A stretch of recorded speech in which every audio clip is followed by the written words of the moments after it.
ಪ್ರಸಾರ ಭಾರತೀಯ ಆಕಾಶವಾಣಿ ಮೈಸೂರು ಕೇಂದ್ರ ಹಾಗೂ ಕರ್ನಾಟಕ ಸಂಘದ ಸಂಯುಕ್ತಾಶ್ರಯದಲ್ಲಿ ಮುಂಗಾರು ಮಳೆ ಇಳೆ ಕಾವ್ಯಧಾರೆ ಮತ್ತು ಬಾನುಲಿ ಬರವಣಿಗೆ ಕಾರ್ಯಾಗಾರ ಮಂಡ್ಯದಲ್ಲಿಂದು ನಡೆಯಿತು. ಈ ವೇಳೆ ಮೈಸೂರು ಆಕಾಶವಾಣಿ ಕಾರ್ಯಕ್ರಮ ನಿರ್ವಾಹಕ ಎನ್ ಕೇಶವಮೂರ್ತಿ, ಸಹಾಯಕ ನಿರ್ದೇಶಕರಾದ ಮಂಜುನಾಥ್ ಎನ್ ಬೇದ್ರೆ, ನಿವೃತ್ತ ಪ್ರಾಂಶುಪಾಲರಾದ ಡಾ ಲೀಲಾ ಅಪ್ಪಾಜಿ, ಕರ್ನಾಟಕ ಸಂಘದ ಅಧ್ಯಕ್ಷರಾದ ಪ್ರೊಫೆಸರ್ ಬಿ ಜಯಪ್ರಕಾಶ ಗೌಡ ಸೇರಿ ಹಲವರು ಉಪಸ್ಥಿತರಿದ್ದರು.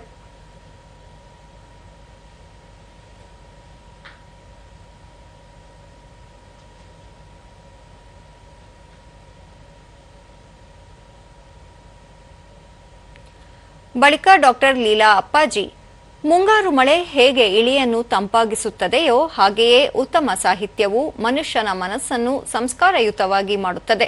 ಬಾನುಲಿ ಬರವಣಿಗೆಯ ಮೂಲಕ ನಮ್ಮ ಸಂಸ್ಕೃತಿಯನ್ನು ಮುಂದಿನ ಪೀಳಿಗೆಗೆ ದಾಟಿಸುವ ಜವಾಬ್ದಾರಿ ನಮ್ಮ ಮೇಲಿದೆ ಎಂದು ಹೇಳಿದರು. ಅದಕ್ಕೆ ಬೀಳುವ ಮಳೆಯೂ ವಿಸ್ಮಯ, ಹರಿಯುವ ನೀರು ವಿಸ್ಮಯ, ಆ ಹರಿದ ನೀರು ಮತ್ತೆ ಮೋಡವಾಗುವುದು ವಿಸ್ಮಯ. ಇವೆಲ್ಲ ವಿಸ್ಮಯವನ್ನು ನೋಡಿ ಮತ್ತೆ ಕಟ್ಕೊಡುವ ಪ್ರಯತ್ನವನ್ನು ಮಾಡಿ. ಪ್ರೊಫೆಸರ್ ಬಿ ಜಯಪ್ರಕಾಶ ಗೌಡ, ಕರ್ನಾಟಕ ಸಂಘ ಸದಾ ಇಂತಹ ವಿಶಿಷ್ಟ ಸಾಹಿತ್ಯಿಕ ಪ್ರಾಯೋಗಿಕಗಳಿಗೆ ಬೆಂಬಲ ನೀಡುತ್ತಾ ಬಂದಿದೆ. ಆಕಾಶವಾಣಿಯೊಂದಿಗೆ ಕೈಜೋಡಿಸಿ ನಡೆಸಿರುವ ಈ ಕಾವ್ಯಧಾರೆ ಕಾರ್ಯಕ್ರಮವು ಮಂಡ್ಯದ ಸಾಹಿತ್ಯ ಲೋಕಕ್ಕೆ ಹೊಸ ಚೈತನ್ಯ ತುಂಬಿದೆ ಎಂದರು.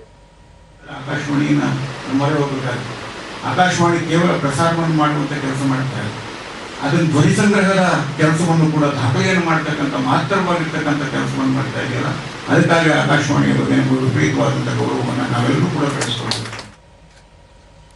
ಎನ್ ಕೇಶವಮೂರ್ತಿ, ಆಕಾಶವಾಣಿಗೆ ತನ್ನದೇ ಆದ ಗಾಂಭೀರ್ಯವಿದೆ. ಇಲ್ಲಿ ಬಳಸುವ ಭಾಷೆ ಜನಸಾಮಾನ್ಯರ ಮನಸ್ಸನ್ನು ತಲುಪಬೇಕು. ಇಂದಿನ ಕಾವ್ಯಮೇಳ ಮಿಷನ ನೀಡಲಿದೆ ಎಂದು ಹೇಳಿದರು.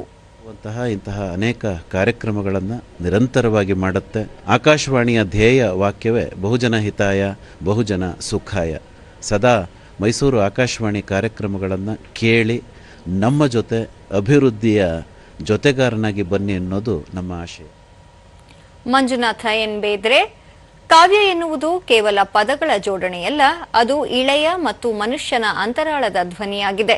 ಇಂದಿನ ಯುವ ಕವಿಗಳು ಸಮಾಜದ ವಾಸ್ತವಿಕತೆಗೆ ಸ್ಪಂದಿಸುವಂತಹ ಕವಿತೆಗಳನ್ನು ರಚಿಸಬೇಕಾದ ಅಗತ್ಯವಿದೆ ಎಂದರು. ಹತ್ತಿರ ಒಂದು 90 ಕಾರ್ಯಕ್ರಮಗಳಿಗೆ ನಾವು ಇದನ್ನು ಮಿತಿಗೊಳಿಸ್ಕೊಳ್ತಾ ಇದ್ದೇವೆ. ಯಾಕಂದರೆ 90 ಬಹಳ ದೊಡ್ಡ ಸಂಖ್ಯೆ. ಕಾರ್ಯಕ್ರಮಗಳು ನಡೀತಾನೆ ಇದ್ದಾವೆ, ನಿರಂತರವಾಗಿ ನಡೆಯೋದ್ರಿಂದ ಎಲ್ಲ ನಮ್ಮ ಶ್ರೋತೃಗಳಿಗೆ ಧನ್ಯವಾದಗಳನ್ನು ಹೇಳಬೇಕಾಗತ್ತೆ.